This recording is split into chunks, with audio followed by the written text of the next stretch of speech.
నడిపిస్తాడు నా దేవుడు, శ్రమలోనైనా నన్ను విడువడు.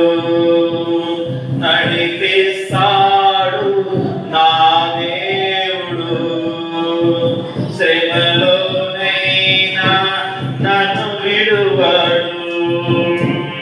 అడుగులు తడబడిన అలసటపై పడిన, అడుగులు తడబడిన అలసటపై పడిన, చేయి పట్టి వెన్ను తట్టి చక్కని ఆలోచన చెప్పి, చేయి పట్టి వెన్ను తట్టి చక్కని ఆలోచన చెప్పి నడిపిస్తాడు నా దేవుడు.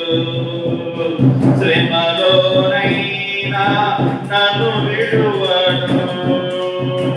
నడిపిస్తాడు నా దేవుడు, శ్రమలోనైనా నన్ను విడువడు. అంధకారమే దారి మూసిన, నిందలే నన్ను కృంగదీసిన. అంధకారమే దారి మూసిన, నిందలే నన్ను కృంగదీసిన. తన చిత్తం నెరవేర్చుతాడు, గమ్యం వరకు నన్ను చేర్చుతాడు. తన చిత్తం నెరవేర్చుతాడు, గమ్యం వరకు నన్ను చేర్చుతాడు. నడిపిస్తాడు నా దేవుడు, శ్రమలోనైనా నన్ను విడువడు. నడిపిస్తాడు నా దేవుడు, శ్రమలోనైనా నన్ను విడువడు. కష్టాల కొలని కాల్చివేసిన, సోదాలు గుండెను చీల్చివేసిన. కష్టాల కొలని కాల్చివేసిన, సోదాలు గుండెను చీల్చివేసిన. తన చిత్తం నెరవేర్చుతాడు, గమ్యము వరకు నన్ను చేర్చుతాడు. తన చిత్తం నెరవేర్చుతాడు, గమ్యము వరకు నన్ను చేర్చుతాడు.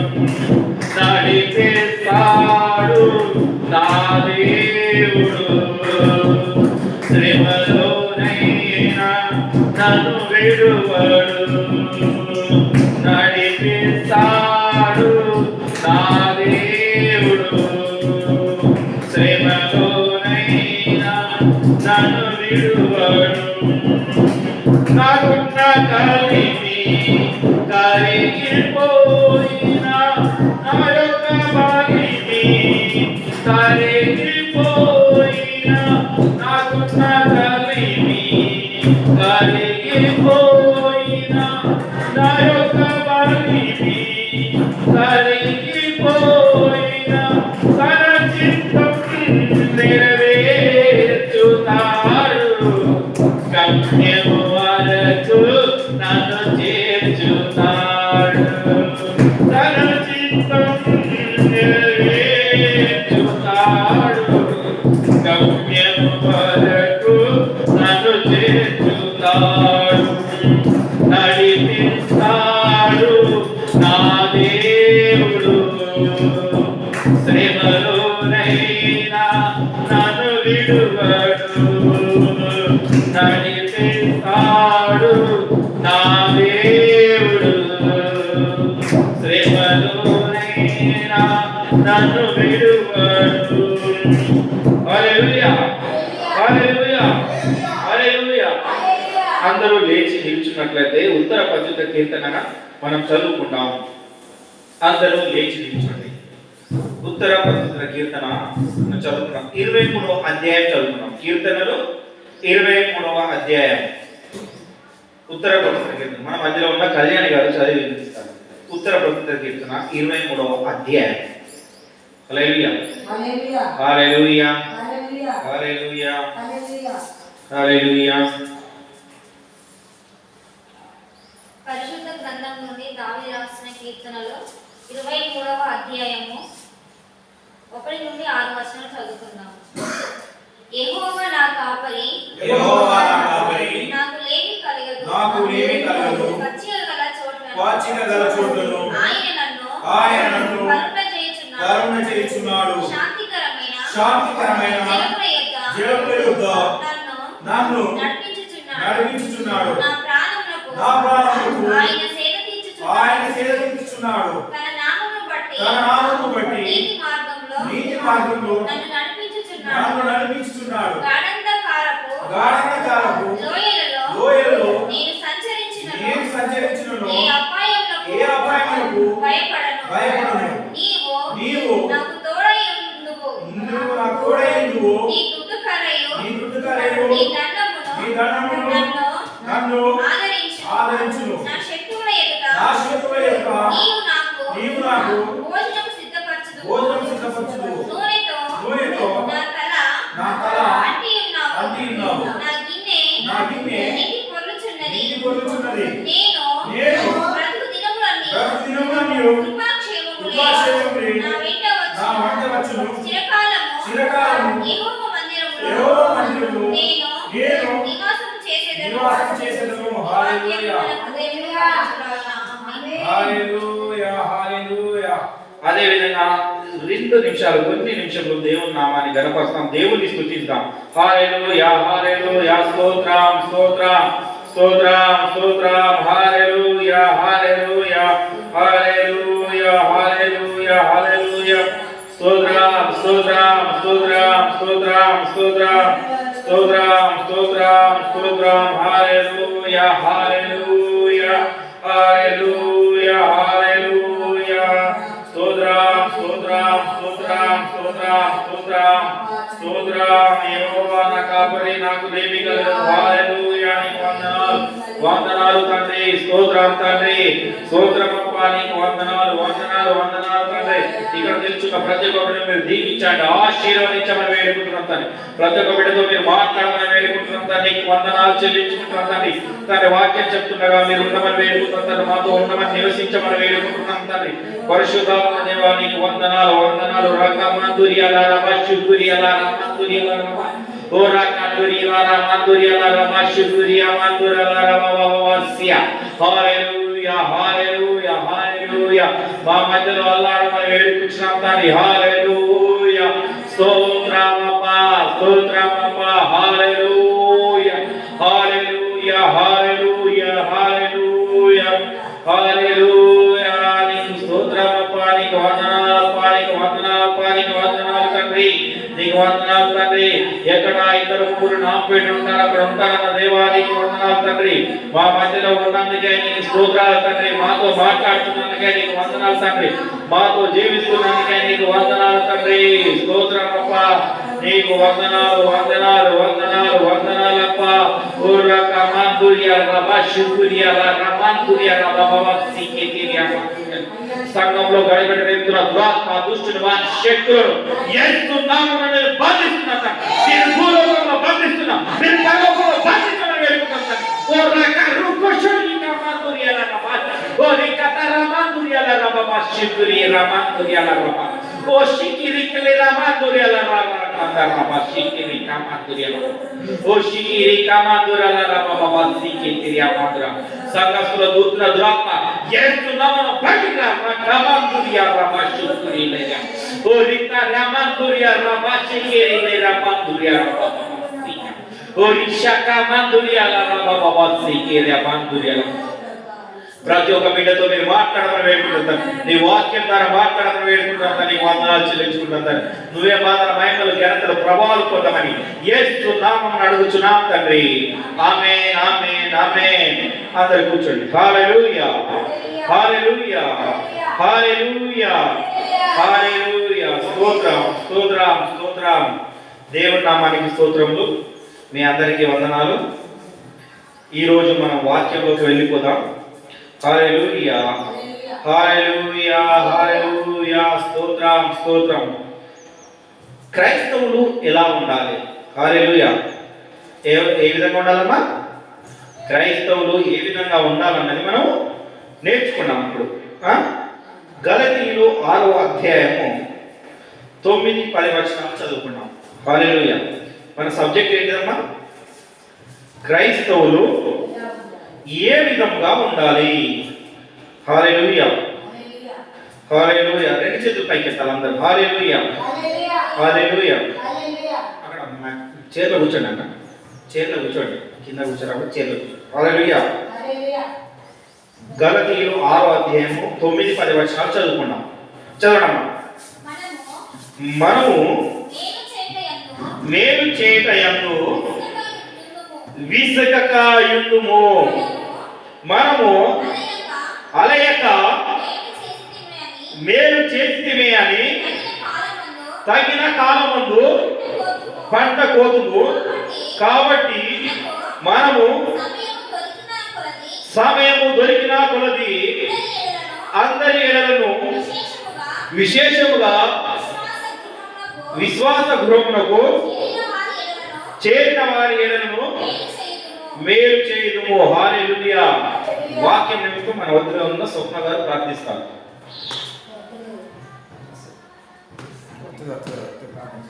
స్తోత్రం తండ్రి, వందనాలు యేసయ్యా, గొప్ప దేవుడా, పరిశుద్ధుడానికి మగడానికి పారాయ వందనాలయ స్తోత్రములు నా ప్రభు తండ్రి. దేవ సేవకుడి స్తోత్రాలను క్షేమంగా మా మధ్యలో తీసుకొచ్చినందుకు నీకు వందనాలు, స్తోత్రాలు నాయన. ఈరోజు పాటల ద్వారా, అయా కీర్తనల ద్వారా, స్థుతుల ద్వారా మాతో ఉన్న దేవుడానికి వందనాలు, స్తోత్రములు నాయన. మరి ఈరోజు నా ప్రభ తండ్రి, నీ మందిరంలో మేము ఉన్నామంటే అది నీ కృప వలనే తండ్రి. నాయన నీకు వందనాలు, స్తోత్రం. మేము బ్రతికినామంటే నీ కృప వలనే తండ్రి. నీకు వందనాలు, స్తోత్రములు నా తండ్రి. ఈరోజు నా ప్రభు చెప్పబోయే వాక్యాన్ని బట్టి ప్రార్థిస్తున్నాను దేవుడానికి వందనాలు. అయా వాక్యం చెప్తున్నప్పుడు ప్రభా అయా దైవసేవకుని సిల్వ సాటుకు మరుగు చేసుకో దేవుడా తండ్రి. నీకు వందనాలు. అయా దైవసేవకు నోటికి బూరగా ఉండి మాట్లాడు ప్రభా.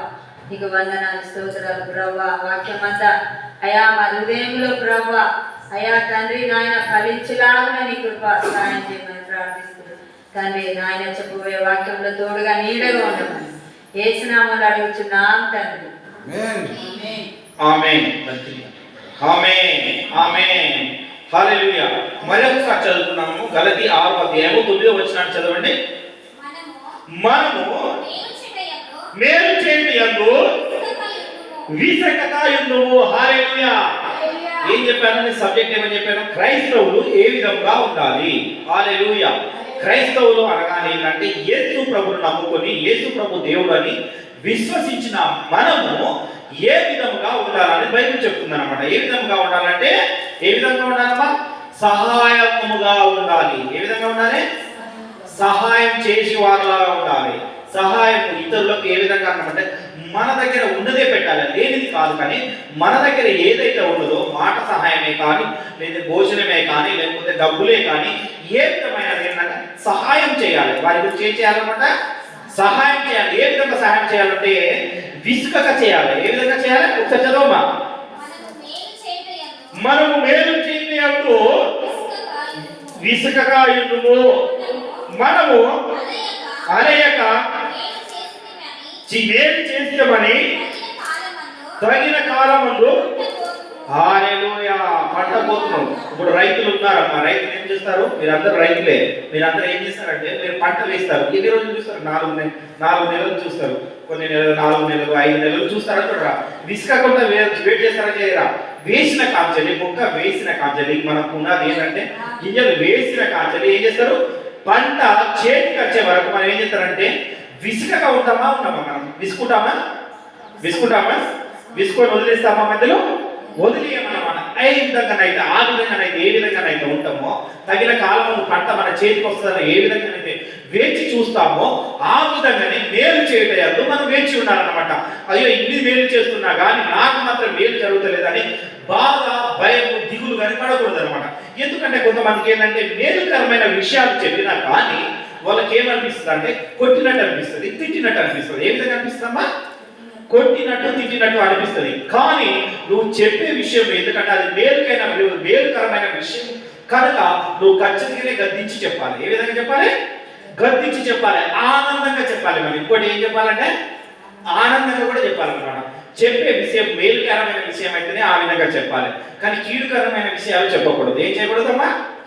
మనం ఎలా ఉండాలి అన్నది మాత్రం నేర్చుకున్నాం, ఎలా ఉండకూడదు అన్నది తర్వాత నేర్చుకున్నాం. ఇప్పుడైతే మనం ఎలా ఉండాలి అన్నది మాత్రమే నేర్చుకున్నాం. ఈ రోజు మనం ఏం చేయాలంటే విసుకగా ఉండాలంటే మనం ఏం చేయాలంటే విసుకక మేలు చేసే మనం విసుకకుండా ఇతరులకు మేలు చేస్తూనే ఉండాలి. ఎందుకంటే అదే క్రైస్తవం అనబడుతుంది, అదే దేవుని ప్రేమ అనబడుతుంది. యేసు ప్రభు ప్రేమ అన్నది ఏంటంటే అంతులేని ప్రేమ అన్నమాట. నువ్వు విసుకోకుండా వారికి మేలు చేస్తేనే కానీ నీలో ఉన్న ప్రేమ బయటకు వస్తుంది. అప్పుడు యేసు ప్రభు ప్రేమ నీలో గుర్తిస్తారనమాట. ఇతరులు ఏం గుర్తిస్తారు? ఇతరులు గుర్తిస్తారు. అంటే ఇంకొకటి పౌలు ఏం చేస్తున్నాడంటే, పౌలు శీల గారు ఏం చేస్తున్నాడంటే ఈ కొరంథీ సంఘాలకు, గలతీ సంఘాలకు, ఎబ్రీలకు, ఫిలిప్పీలకు వీళ్ళకి ఏం చేస్తున్నాడంటే 12 సంఘాలు అనమాట. అప్పుడు ఆ సంఘాలకు లేఖలు రాస్తున్నాడు అనమాట. ఏం చేస్తున్నామా? క్రైస్తవులు అన్న వాళ్ళు ఎలా ఉండాలి, మీరు ఏ విధంగా ఉండాలి, విశ్వాసులు అన్న వాళ్ళు ఏ విధంగా ఉండాలి, ఏ విధంగా జీవించాలి అని దేవుని ప్రేమలో తెలియపరుస్తున్నాడు. ఏం చేస్తున్నాడు?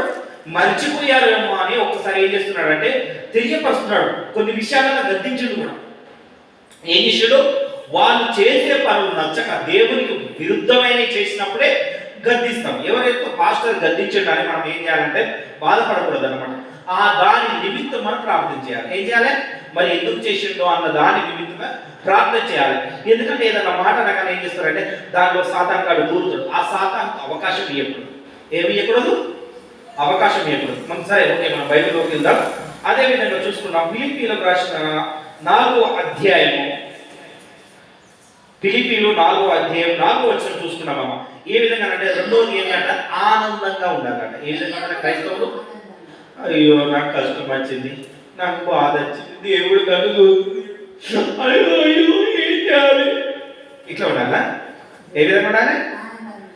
చదవ ఒకసారి. ఎల్లప్పుడూ ప్రభువునందు ఆనందించుడి. హల్లెలూయా. ఎప్పుడు ఆనందించాలమ్మా?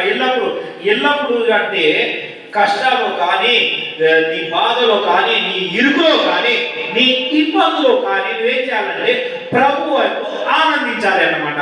కష్టం వచ్చిందని ఆనందించకుండా ఉండకూడదు, బాధ వచ్చిందని ఆనందించకుండా ఉండకూడదు. కానీ నీకు ఏ బాధ ఉన్నా కానీ, ఏ కష్టమైనా కానీ నువ్వేం చేయాలంటే యోగులుగా ఆనందించాలి. యోగుకు మరణకరమైన రోగం వచ్చినా కానీ, కురుపులు వచ్చినా, అందరూ ద్వేషించినా కానీ ఆయన ఏం చేసిండంటే దేవుని యందు భయభక్తులు కలిగి దేవుని యందు ఆనందంగా ఉన్నాడు. ఏ విధంగా ఉన్నాడమ్మా?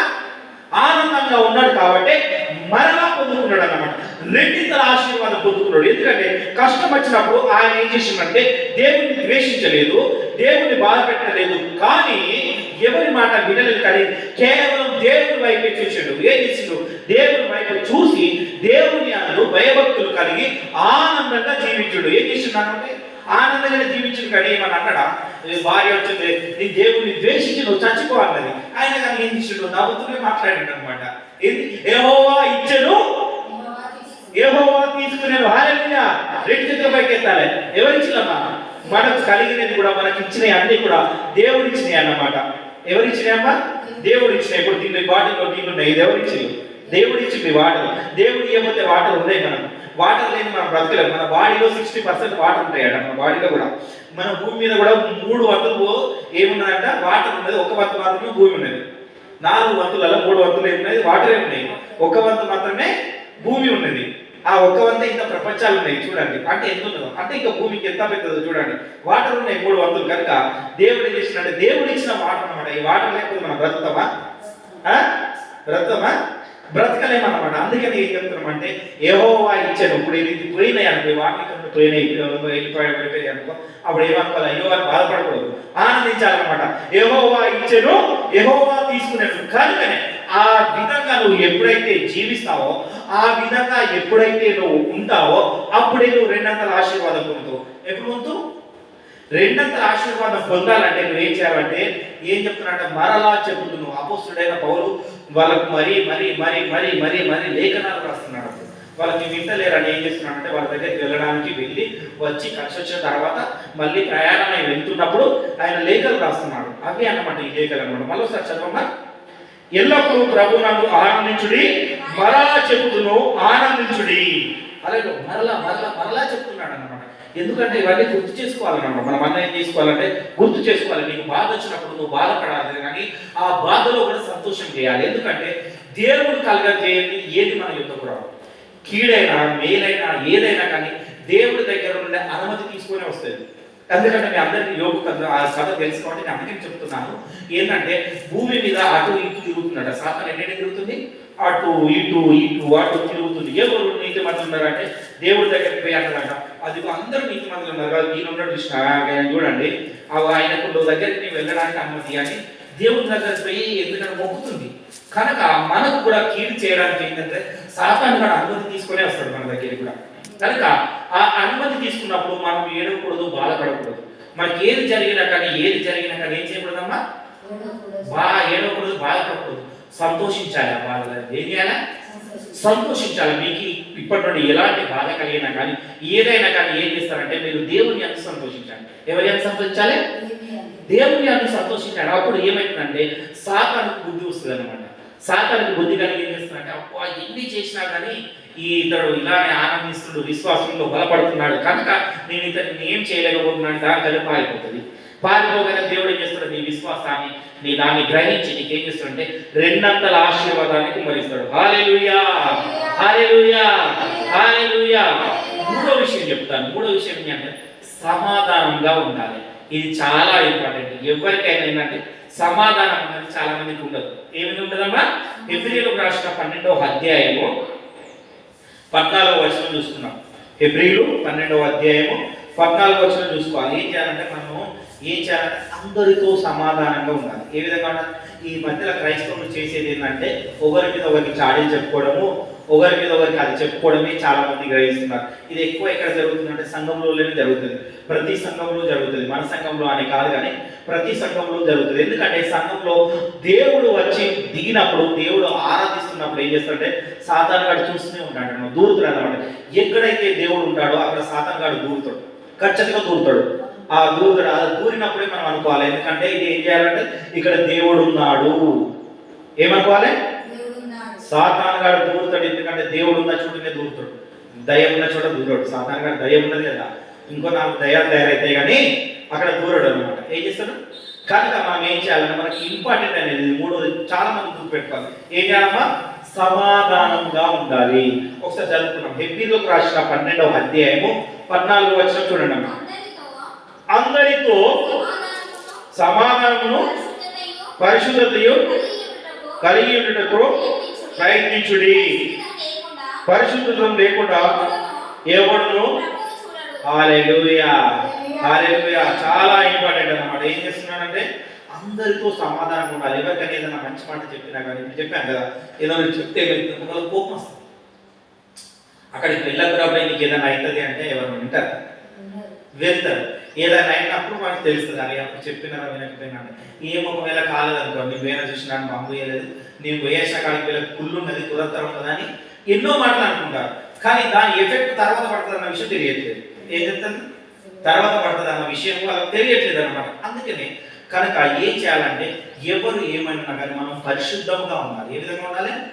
పరిశుద్ధంగా ఉండాలి. పరిశుద్ధ ఆత్మ అనే వస్త్రాన్ని మనం ధరించుకొని ఉండాలి. ఏ వస్త్రాన్ని ధరించుకోవాలి? పరిశుద్ధమైన వస్త్రాన్ని మనం ధరించుకుని ఎప్పుడైతే ఉంటామో అప్పుడే మనకు సమాధానం కలుగుతుంది. ఏం కలుగుతుంది? సమాధానం కలుగుతుంది. ఇతరులతో ప్రేమించడం కలుగుతుంది. ఎప్పుడు కలుగుతుంది అంటే నువ్వు సహాయకముగా ఉంటే కలుగుతుంది, ఆనందంగా ఉంటేనే కలుగుతుంది విషయాలు. ఎప్పుడు కలుగుతాయి? సమాధానంగా ఉండాలి, ఆనందంగా ఉండాలి. అప్పుడే ఏమంటే సమాధానం మనకు కలుగుతుంది. మనలో సమాధానం లేకపోతే ఇతరులకు మనం బోధించలేము. ఏం చేయలేము?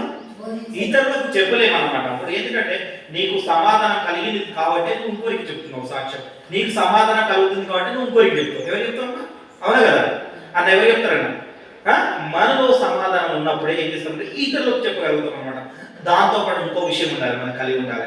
ఇది చాలా కష్టమైన విషయాలు, కానీ వాళ్ళకి ఏంటంటే నిదానం ఉండదు, క్షమాపణ గుణం ఉండాలి. ఏముండాలన్నా? క్షమాపణ. ఎవ్వరు ఎన్ని మాటలన్నా ఏది ఏమైనా కానీ దేవుని ప్రేమను బట్టి, ఎవరి ప్రేమను పట్టాలా? దేవుని ప్రేమను బట్టి క్షమించాలి. ఎందుకంటే దేవుణ్ణి ఇప్పుడు మనం ముందు జరుపుకుంటాం, ఏంటంటే క్రిస్మస్ జరుపుకుంటున్నాం కదా. క్రిస్మస్ తర్వాత ఏంటంటే ఎంతో మన తర్వాత దేవుడు సిల్వకి వేసినప్పుడు ఏం చేసిన, ఎంతో మందిని చేసి ఆయన ఎంతో దూషించినా కానీ ఆయన ఏం చేసినాడు, తండ్రి వీరేమి చేయుచున్నారో వీరు ఎరగరు కనుక క్షమించు అన్నాడు. అంత పెద్ద మనసు ఎవరికైనా ఉంటుందా? మనం ఒక్క దెబ్బ కొడితే మనం క్షమించగలమా? ఎవరైనా క్షమిస్తామా మనం? క్షమించమన్నమాట. మనం ఒక్క దెబ్బ కొడితే మనం క్షమించమన్నమాట. కనుక ఇక్కడ ఏమన్నాడంటే మనం ఏం చేయాలంటే క్షమాపణ కలిగి ఉండాలి. ఏం చేయాలి? అంతకంటే ముందు జాలి కలిగి ఉండాలి. ఎవరికైనా ఏదైనా జరిగిందంటే ఏం చేసుకోవాలంటే వాళ్ళ మీద మనం ఏం చేయాలి? జాలి పడాలి. జాలి పడి ప్రభువుకు మనం ప్రార్థన చేయాలి. ఏం చేయాలి? ప్రభువుకు ప్రార్థన చేయాలి. అది ఎక్కడ ఉంటుంది అంటే జాలి కలిగిన మనసు అనేది ఎక్కడ ఉంటుంది? కొలెసీలకు రాసిన పత్రిక 3వ అధ్యాయం 12వ వచనంలో ఉంటుంది. చూసుకున్నాం ఒకసారి. జాలి పడాలి అనేది ఎక్కడ ఉంటుంది అంటే కొలెసీ కాగా దేవుని చేత 3వ అధ్యాయం 12వ వచనం కొలెసీ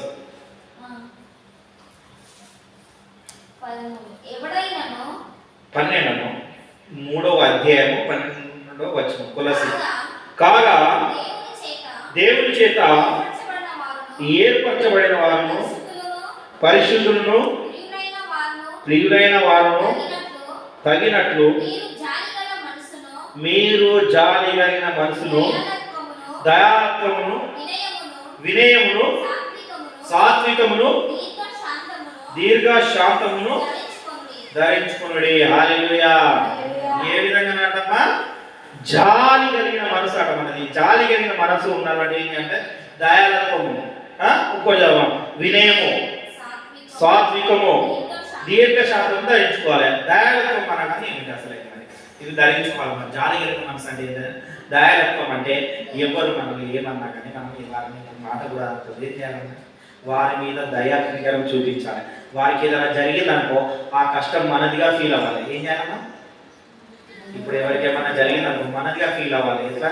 ఓకే, చాలా మంది ఎట్లా ఏ విధంగా అయితే మన ఇంట్లో జరుగుతూనే ఫీల్ అవుతారు కానీ బయట ఏదైనా జరిగితే ఫీల్ అవ్వాలి. అవునా కదా? ఇప్పుడు ఇంట్లో కానీ మన పిల్లలకు కానీ లేదా మన తల్లిదండ్రులకు కానీ ఏదైనా జ్వరం వచ్చినా లేదా ఏదైనా కష్టం వచ్చినా కానీ ఏదైనా దెబ్బ తాగినా కానీ ఎంత బాధపడతారు? మనం బాధపడతారా? పడరా? బాధపడతారా? మీరు బాధపడరా? బాధపడతారు కదా? గట్టిగా చెప్పాలి. బాధపడతారు కదా.